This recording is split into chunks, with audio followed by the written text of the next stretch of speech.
Êxodo, capítulo 2, do versículo 1 ao 6, diz assim: E foi um homem da casa de Levi, e casou com a filha de Levi. E a mulher concebeu, e deu luz a um filho. E vendo que ele era formoso, escondeu-o 3 meses. Não podendo, porém, mais escondê-lo, tomou uma arca de juncos, e a revestiu com barro e betume. E pondo nela o menino, a pôs nos juncos à margem do rio. E sua irmã postou-se de longe, para saber o que lhe havia de acontecer. E a filha de Faraó desceu a lavar-se no rio, e as suas donzelas passeavam pela margem do rio. E ela viu a arca no meio dos juncos, e enviou a sua criada, que a tomou. E abrindo-a, viu ao menino, e eis que o menino chorava. E moveu-se de compaixão dele, e disse: Dos meninos dos hebreus é este. Agora pule para o versículo 9. Então lhe disse a filha de Faraó: Leva este menino e cria-mo, e eu te darei o teu salário. E a mulher tomou o menino e criou-o. É uma bênção tremenda ter uma mãe. É uma bênção ainda maior ter 2 mães. Todo mundo tem pelo menos uma mãe, senão não estaria aqui hoje. E às vezes, devido a circunstâncias, tragédias, é possível perder ou se encontrar separado da sua mãe. Talvez pela morte, às vezes por divórcio, às vezes abandono, possivelmente aí um sequestro. Mas através de uma tragédia, de algum evento, é possível perder uma mãe. E nesses casos, especificamente, nós podemos dizer que uma mãe não basta. Uma mãe não basta. E esse é o nosso tema de hoje. Justamente isso. Uma mãe não basta.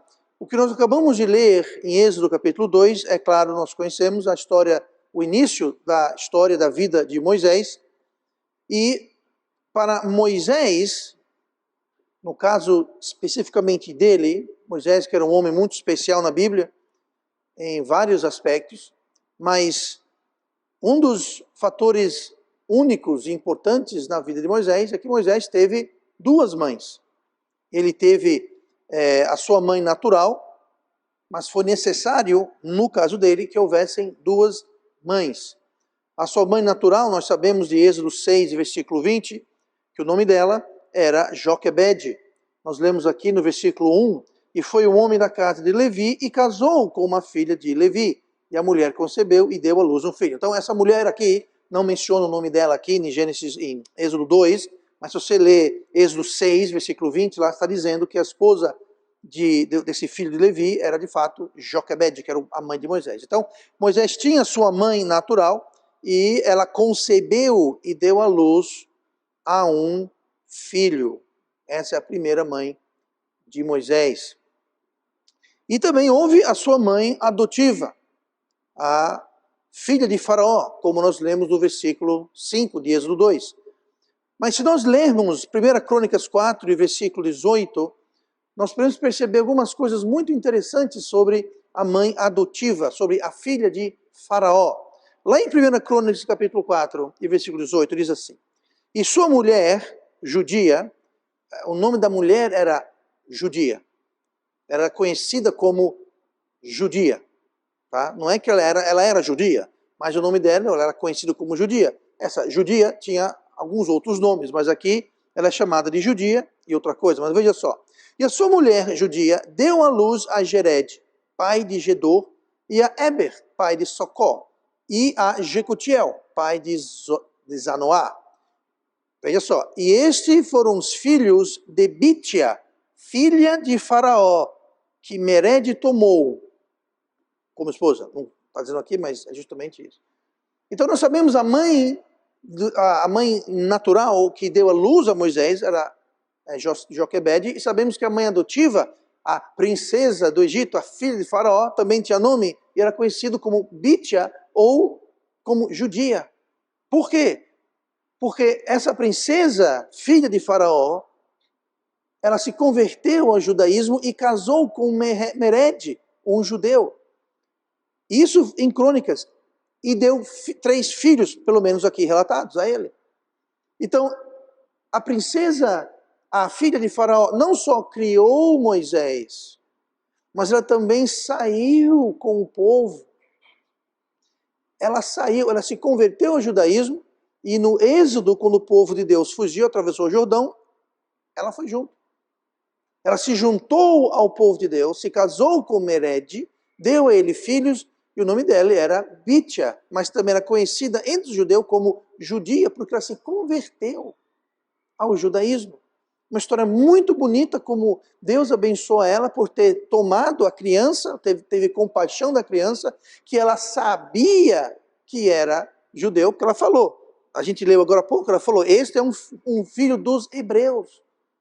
Ela sabia que ele era do filho dos hebreus, sabia que o faraó tinha dado a ordem de jogar todos os meninos, os bebês machos, no rio, para serem lanche de jacaré. Então ela sabia que aquela arcazinha ali, feita de barro e bitume, tinha uma criança dentro, ela abriu e falou, isso aqui só pode ser dos filhos dos hebreus, um dos condenados, que meu pai condenou, mas ela desobedeceu a ordem, tomou ele e o criou como um príncipe do Egito. E veja que interessante como, por esse motivo, eu acredito também que é devido ao fato que Moisés sabia que era hebreu. Tanto que ele, quando viu um hebreu sendo maltratado, foi lá e matou o egípcio e se encrencou muito nessa história. Mas eu acredito, e ali Moisés não era criança, já era adulto, já era grande, homem crescido. Então eu acredito que Moisés, sendo um hebreu, conhecendo o verdadeiro Deus, deve ter falado para sua mãe adotiva e ela aceitou, ela foi salva.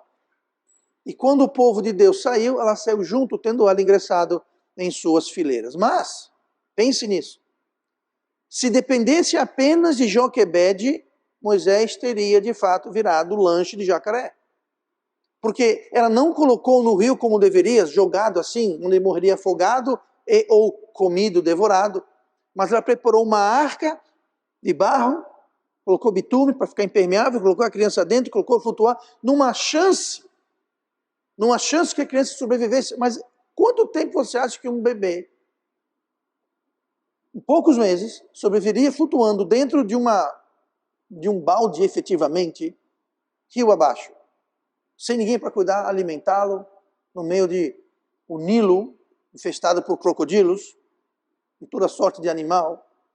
Se dependesse só de Joquebede, a sua mãe natural, Moisés não teria sido o Moisés. Não haveria relato de Moisés, não haveria o grande Moisés que conhecemos. Então, se dependesse só da sua mãe, não daria conta. Apesar de todo o amor de uma mãe, existem coisas que uma mãe não pode fazer por seus filhos ou para os seus filhos. Uma mãe não pode, por exemplo, não pode causar, gerar ou forçar a salvação. Eu acredito que toda mãe deseja para o seu filho que ele venha conhecer a Cristo, que ele venha ser salvo, que ele venha a ter Jesus no seu coração, na sua vida, nascer de novo. Mas não é algo que uma mãe pode fazer por ele. Lá em João 1, versículo 12, diz assim, mas a todos quanto o receberam, deu-lhes o poder de serem feitos filhos de Deus, aos que creem no seu nome, os quais não nasceram do sangue, nem da vontade da carne, nem da vontade do homem, mas de Deus. Aqui está dizendo que salvação não é uma questão hereditária. Ah, porque meu bisavô, meu avô, meu pai... Eu cresci na igreja. Do dia que eu nasci, todo dia na igreja, minha família sempre foi de igreja. Não quer dizer nada. Ah, porque meu avô quis, meu pai quis, eu sempre quis. Eu fui levado para a igreja. Sim, mas você tem que nascer de novo, tem que nascer de Deus. Não é vontade da carne, não é pelo sangue, não é a vontade do homem, é nascido de Deus. Então, mãe nenhuma, por maior que seja o amor, mãe nenhuma vai forçar a salvação do seu filho. Aqui, Joquebede, por mais que ela queria preservar a vida do seu filho, ela segurou, nós lemos aqui, quando não pôde mais. Ela fez aquela arquinha e despachou ele no rio. Nós vamos ler mais sobre isso daqui a pouquinho. Por mais que uma mãe faça, nem sempre ela poderá curar ou confortar a criança ou o seu filho numa doença. Por mais que ela ame, ela não vai poder guardar e livrar o seu filho de todos os males, todos os problemas, dificuldades, tristezas que a vida certamente trará. Por mais que uma mãe ame o seu filho, ela não sabe o futuro, ela não sabe o que ele vai ter que encarar. Por mais que uma mãe ame o seu filho, ela não vai poder suprir toda e qualquer necessidade que ele venha a ter. Obviamente, ela fará de tudo no seu alcance, mas ela não pode garantir, suprir 100% toda e qualquer necessidade. Uma mãe, ou um pai, obviamente, o ideal é que haja uma mãe e um pai na história, não pode ajudar nestas áreas, não 100%. Claro que podem fazer o possível, humanamente possível, podem e devem sacrificar, ter prioridades corretas, mas não 100%. Eles não podem garantir 100%. Diz o ditado que Deus é pai. E de fato Ele é. Mas Deus também pode ser uma mãe. Também. Quando Jesus entrava em Jerusalém, lá em Lucas 13, versículo 34, ele falou assim: Jerusalém, Jerusalém, que matas os profetas e apedrejas os que te são enviados. Quantas vezes quis eu ajuntar os teus filhos como a galinha os seus pintos debaixo das asas, e não quiseste. Note como aqui Jesus, Deus em carne, está falando para Jerusalém, está se igualando, se comparando a uma galinha que quer proteger os seus filhos debaixo das suas asas. Conta-se a história, eu imagino que seja verdade, não é única, mas que pegou fogo num galinheiro, num celeiro. E depois que foram apagadas as chamas e limpou a fumaça, fazendo as limpezas, eles descobriram ali uma galinha morta, queimada. E quando levantaram o corpo daquela galinha, debaixo havia os seus pintinhos vivos, os quais ela protegeu, dando a própria vida para salvar a vida dos seus filhinhos. É isso que Deus está falando. Ele fala, olha, eu queria como uma galinha proteger vocês. Então Deus está se comparando a uma galinha, a uma mãe. A uma mãe que está protegendo os seus filhotes. Deus quer ser aquele que cuida quando não há quem cuide.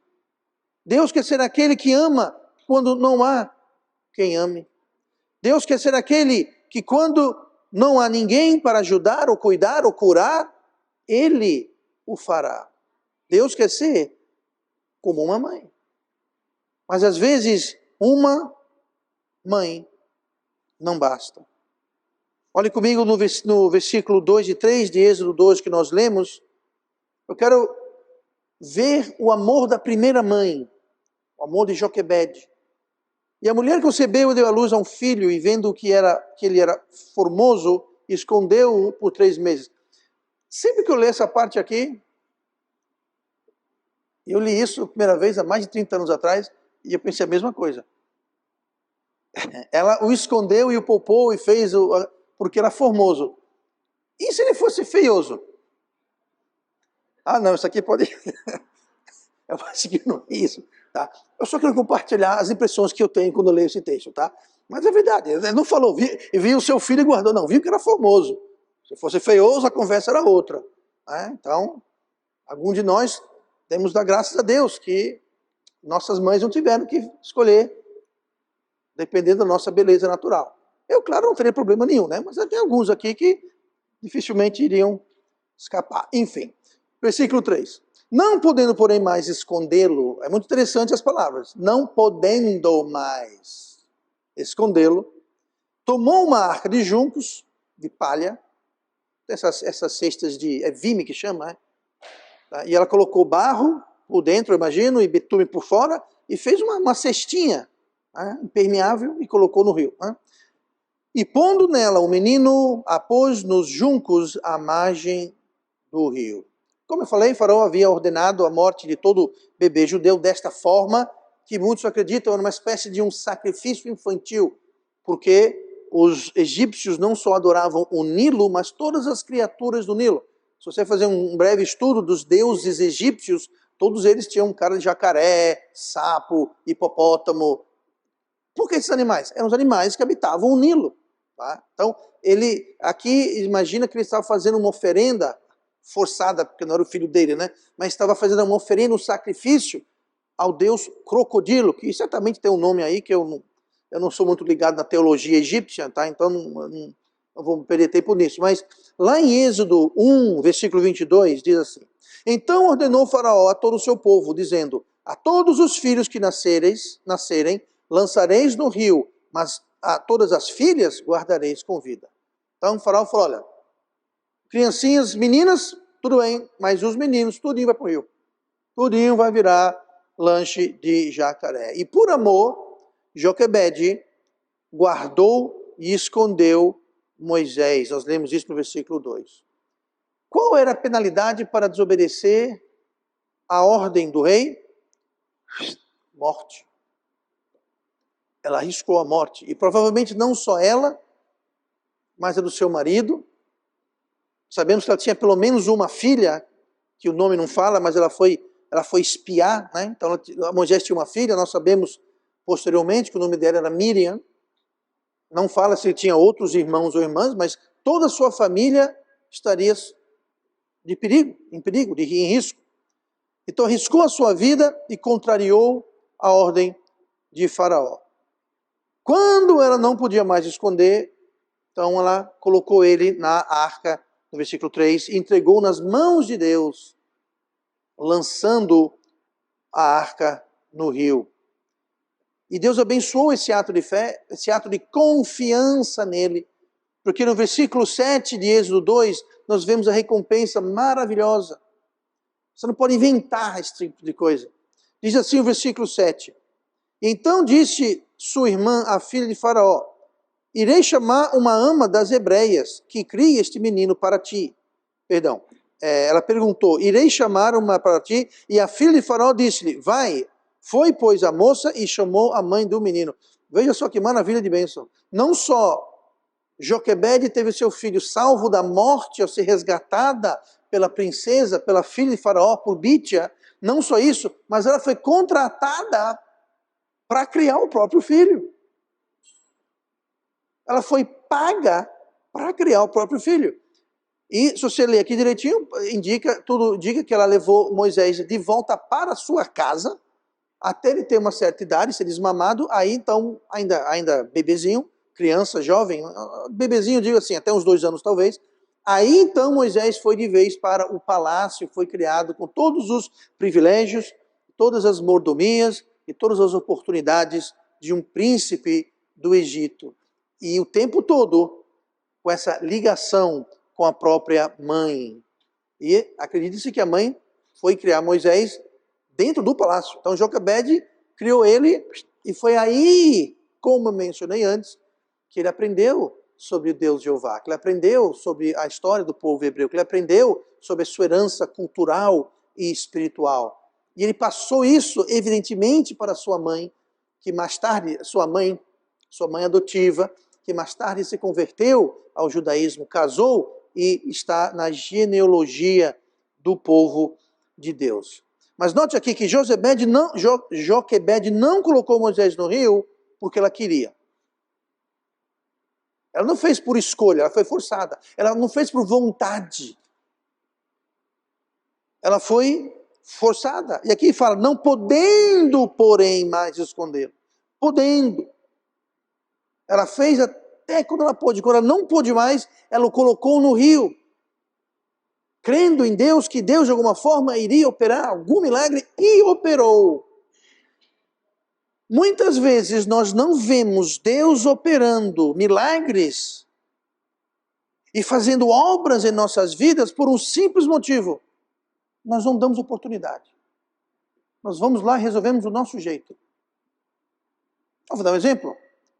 Não é o caso aqui, mas talvez uma jovem ou um jovem está orando e jejuando, aguardando em Deus por um esposo ou uma esposa.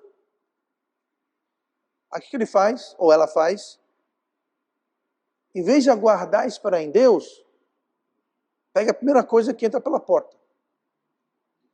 Em inglês fala, a primeira coisa que o gato arrasta para dentro de casa. E não aguarda no Senhor, não espera no Senhor. Muita gente buscando emprego. Deus abre a porta de emprego.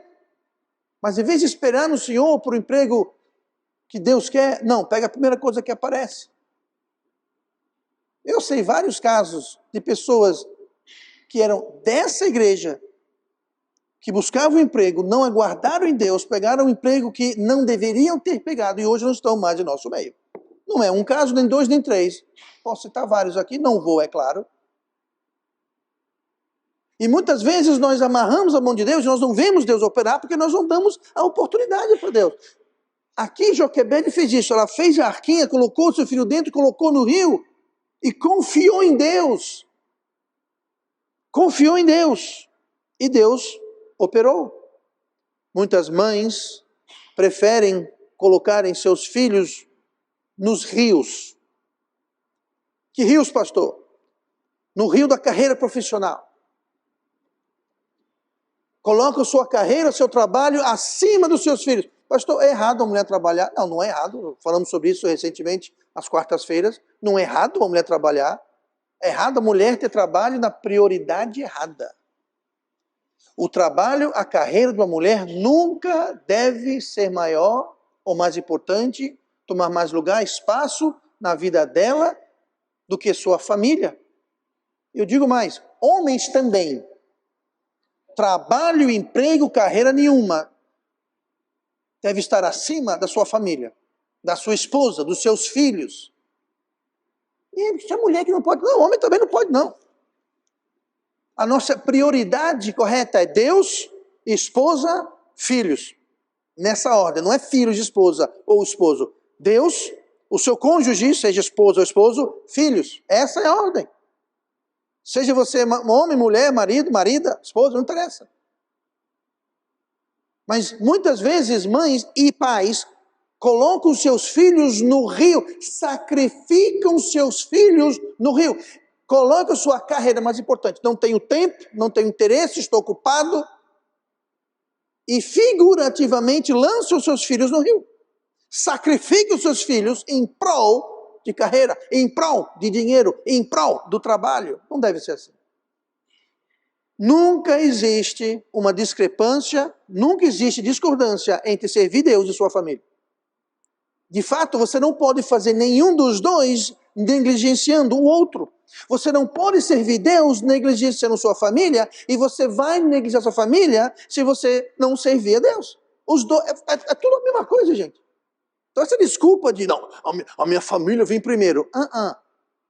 Porque Deus vem primeiro. Gente, se você colocar Deus primeiro, você vai ter o equilíbrio perfeito de família e Deus, e trabalho, e finanças, e tudo mais vai se encaixar.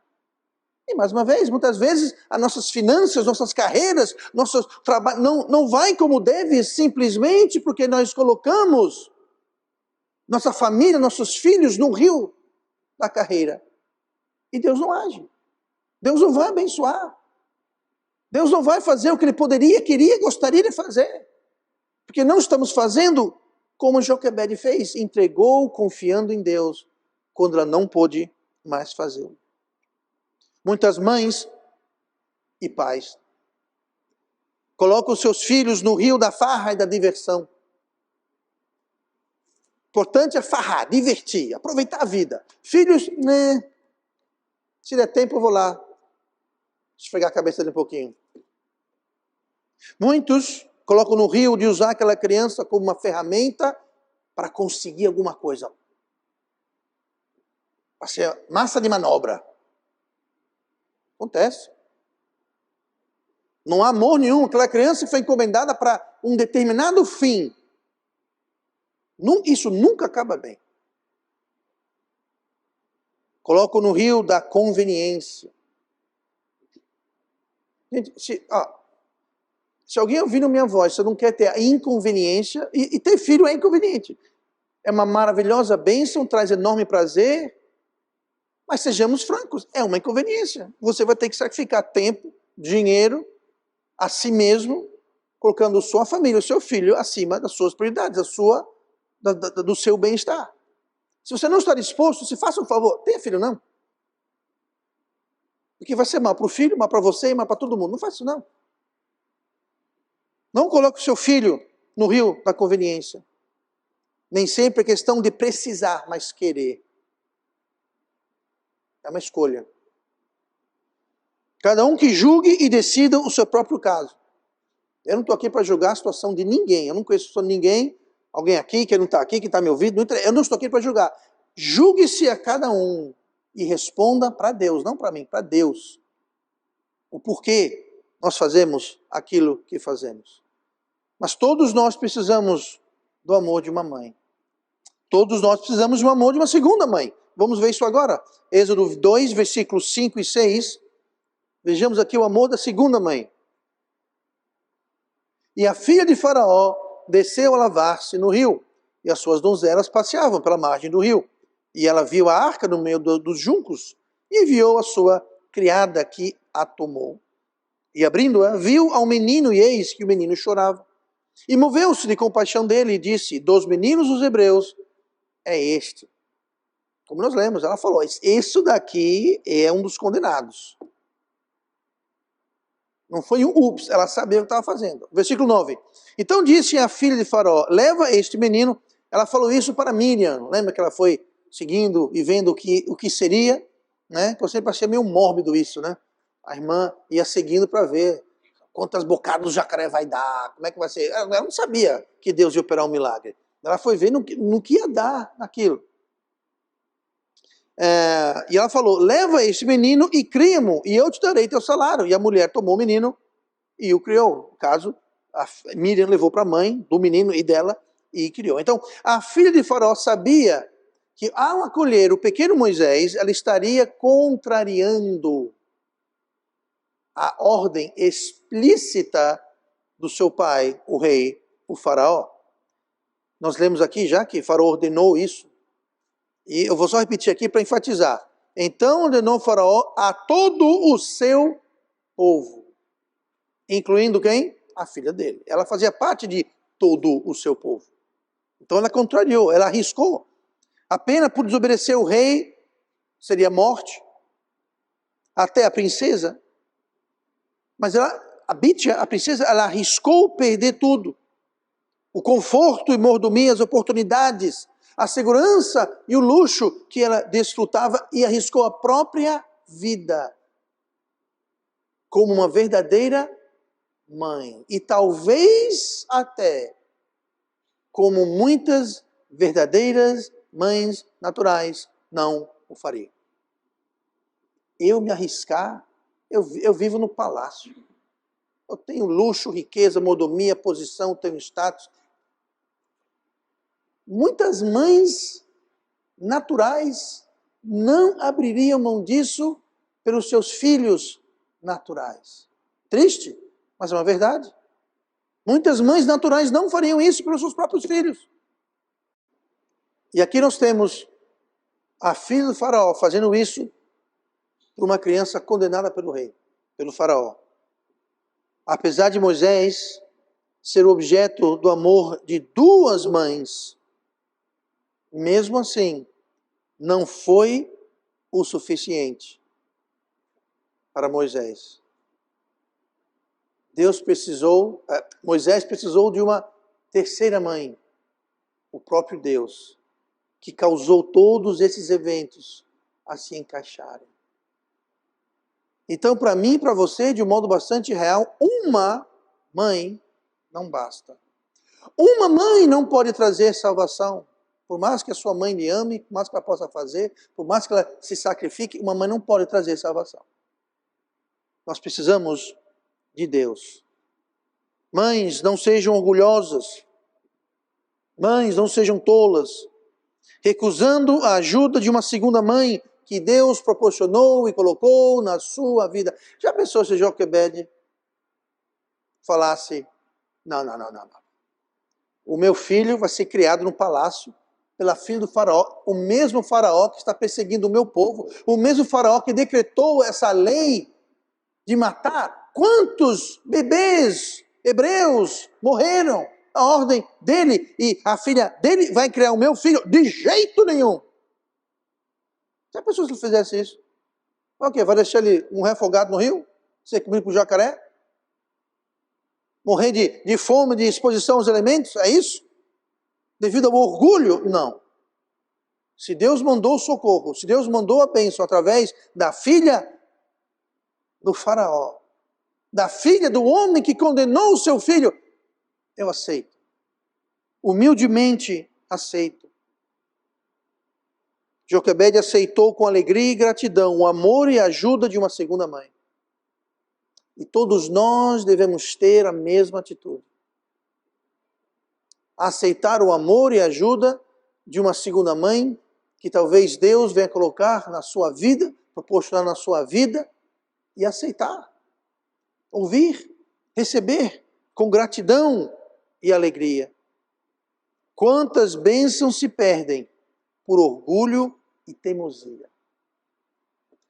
Quem você pensa que é? Você é minha mãe? Você é meu pai? Pastor, quem você pensa que é querer mandar na minha vida? Você é meu pai, na minha mãe? Não, com certeza não. Você seria mais bonitinho se fosse. Mas você está falando comigo? Aí você decide do que eu estou falando. Só estou julgando, só estou julgando. Quantas bênçãos são perdidas, quantas tragédias, quantas vidas são derrubadas e arruinadas por causa disso, por não aceitar uma segunda mãe que veio para ser uma bênção, ser uma ajuda na sua vida. Não. Qualquer uma, mas não a filha do faraó. Ela não fez isso, ela não falou isso. Ela aceitou com alegria e com gratidão. Versículo 9 de Êxodo 2, estamos vendo aqui, uma mãe só não basta. Nós vimos o amor de uma mãe, da primeira mãe, vimos o amor da segunda mãe, e eu quero agora encerrar falando que nós podemos ser uma segunda mãe. Assim como Deus foi uma segunda mãe, você não precisa ser uma mãe ou mulher para ser uma segunda mãe.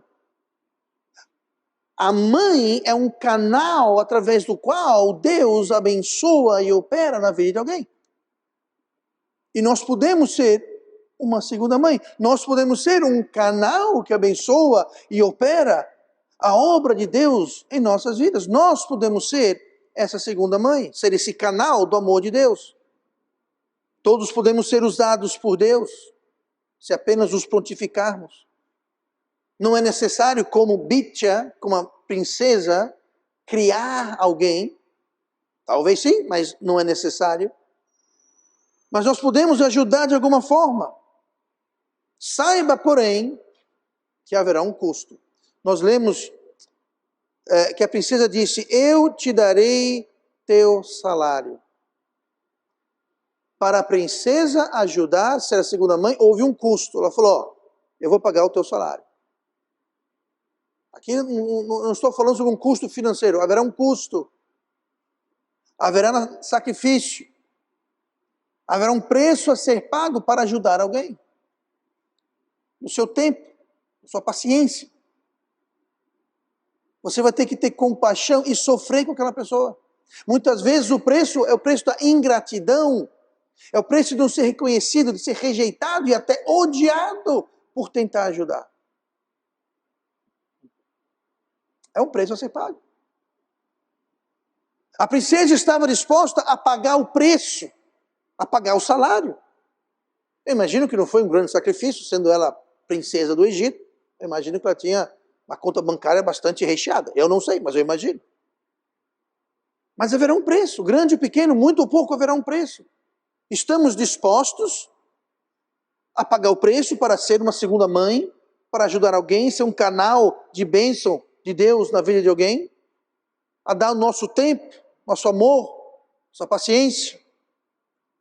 O amor materno da princesa. Nós não sabemos se ela teve outros filhos. Aqui, mais tarde ela teve, com Mered, o seu marido judeu. Mas aqui nesse ponto da sua vida, também não sabemos a idade dela exatamente. Mas de alguma forma Deus colocou um amor maternal na vida, no coração da princesa, que quando ela viu a criança, ela teve compaixão e falou, eu vou criá-lo, eu vou pagar o preço, eu vou pagar o salário onde for necessário, eu vou arriscar a ira do meu pai, a ira do faraó, eu vou arriscar perder tudo, eu vou arriscar me encrencar, eu vou me arriscar a própria vida, mas eu vou. Ela agiu como uma verdadeira mãe deve agir. Quem você acha que colocou aquele amor maternal no coração de Bítia? Foi Deus. E como ela obedeceu e como ela fez esse papel, Deus providenciou que ela tivesse oportunidade de conhecer sobre Deus verdadeiro, sobre Deus Jeová.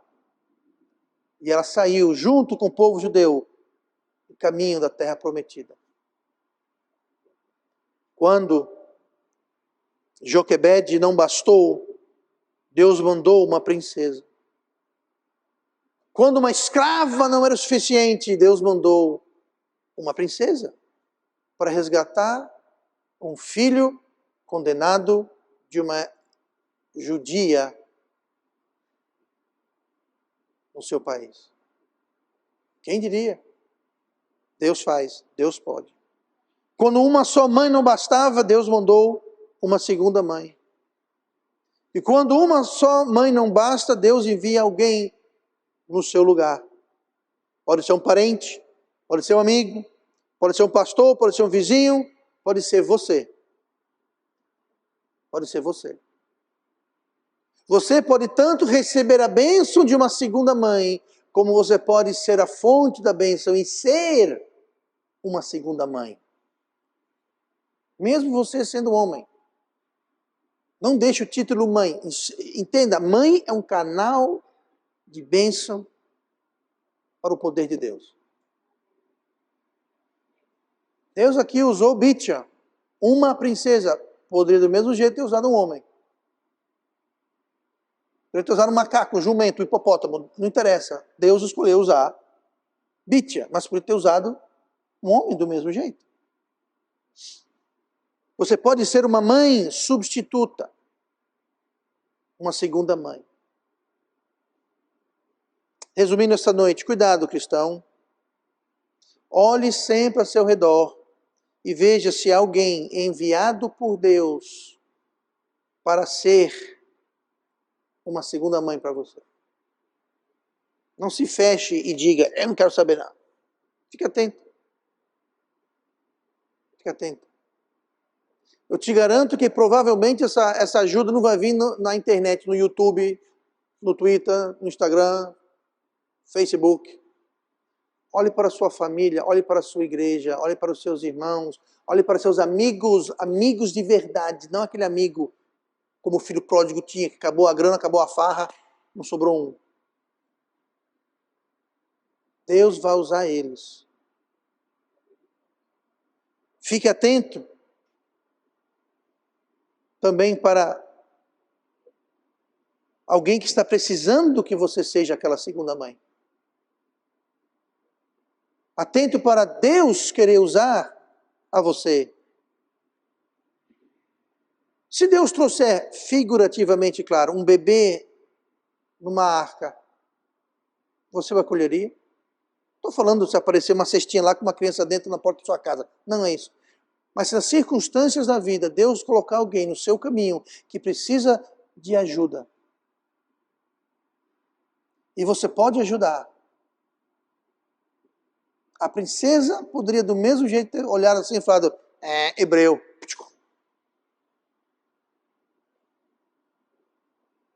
Ela poderia ter se recusado.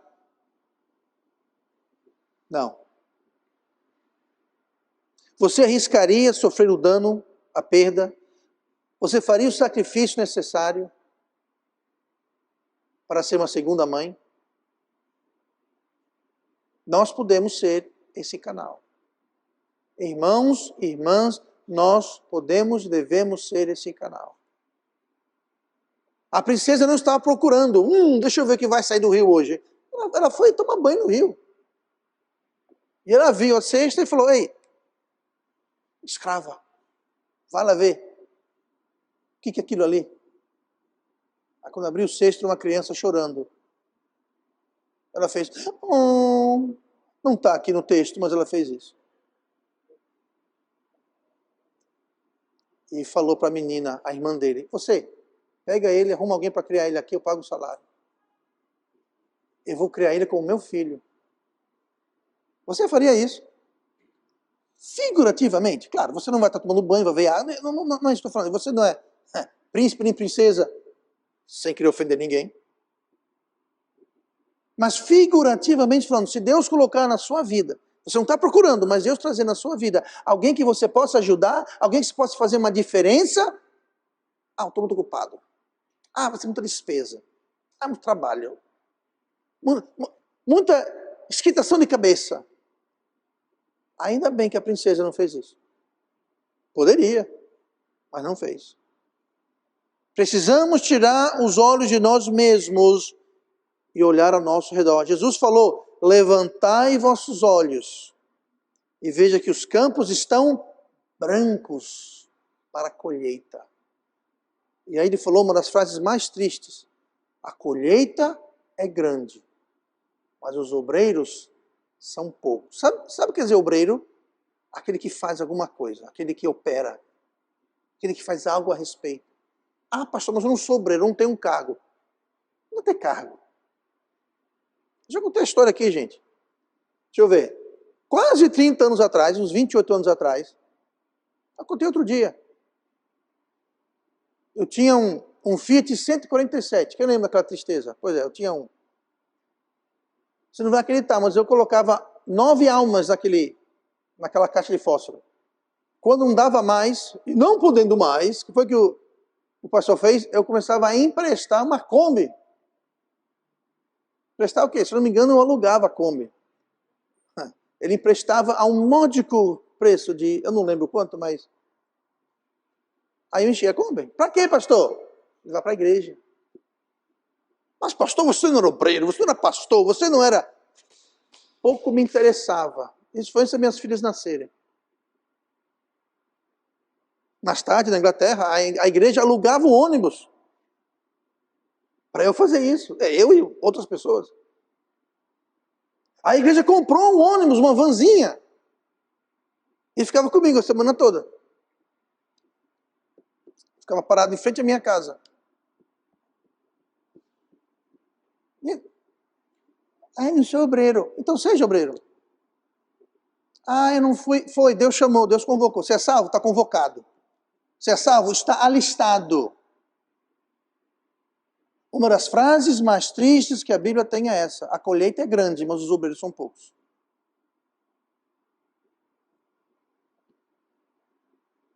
Jesus ainda jovem, 11, 12 anos, ficou no templo. José e Maria entraram em pânico. Pronto, perdemos o Filho de Deus. E agora? O que eu vou falar para Deus? Cadê o menino? Sumiu, voltaram para Jerusalém. Estava onde? No templo. Meu filho está maluco, quer matar seu pai. Seu padrasto. E a mim? Do coração? Porque estão espantados. Convém que eu faça os negócios do meu pai. Que tal a gente fazer isso? Cuidar dos negócios do nosso pai. Como? Sendo um canal. Sendo uma mãe. Sendo uma bênção. Temos que levar os olhos, levantar os olhos. E não ficar vivendo. Bom, eu estou bem. Eu estou tudo bem. Está tudo bem comigo. Que bom que está bem. Sabe por que está tudo bem com você? Sabe por que Deus te abençoa tanto? Para você ser uma bênção para outras pessoas. Eu poderia contar a história sobre o Mar da Galileia e o Mar Morto. Não vou, porque já ouviram isso até. Quem nunca ouviu sobre o Mar Morto e o Mar da Galileia? Pronto, todo mundo ouviu, então não preciso contar não. É o mesmo princípio, gente. Quando nós não usamos as bênçãos de Deus para ser uma bênção para outras pessoas, vai chegar o dia que Deus vai fazer assim a torneira da bênção. Tchim, tchim, tchim, tchim, tchim. Agora, quando nós somos um canal de onde flui as bênçãos de Deus, Deus fala, abre mais a torneira, liga outro cano ali. Ó. Descarrega a caçamba toda ali, que ali sim. Agora, quando a gente fica assim, ó, Deus vai lá e fecha. Não precisa acreditar em mim. Prove. Experimente, provar e veja que o Senhor é bom. Seja uma bênção. Seja uma mãe. Porque uma mãe não basta. Nós precisamos das nossas mães, nossas segundas mães, terceiras mães e, em última instância, Deus, como sendo nosso Pai, também sendo a nossa mãe. Nós precisamos de duas mães e nós podemos ser aquela outra mãe na vida de alguém.